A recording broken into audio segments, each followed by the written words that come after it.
ရယူခြင်းစိတ်များတဲ့သူဟာဆွန့်လွတ်ရမှာကိုကြောက်တယ်ပိုင်ဆိုင်လိုမှုကတွေ့တာမှုကိုဖြစ်စေတယ်တွေ့တာများတော့ပူလောင်မှုကတိုးလာတယ်ဒါကြောင့်အပူလျှော့ဖို့အယူလျှော့ရမယ်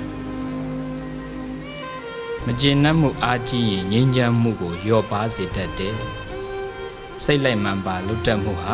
နှစ်ဦးနှစ်ဖက်မကျေမနပ်ဖြစ်ဖို့တတ်ပါပဲမကျေနပ်တာတွေများလာရင်အသေးသက်တာတွေပါဖြစ်လာတတ်တယ်ဒါကြောင့်အနေမြတ်ဖို့မကျေနပ်ချက်ကိုလျှော့ရမယ်မသိတာတွေများလာရင်သိစရာတွေရှားလာတတ်တယ်အတိနဲလာမှုကအမှန်အမှားကိုဝေဝါးမှုဖြစ်စေတယ်အတိမဲ့လာမှုကအရှိမဲ့မှုကိုတိုးပွားစေတယ်ဒါကြောင့်အရှိမဆိုးဖို့အတိတိုးအောင်ကြိုးစားရမယ်အရင်စစ်တော့အပူဆိုတာသူများကြောင့်ပူတာထက်ကိုယ်လောဘကိုယ်ဒေါသကိုယ်မောဟတွေကပဲပူနေတာဖြစ်ပါတယ်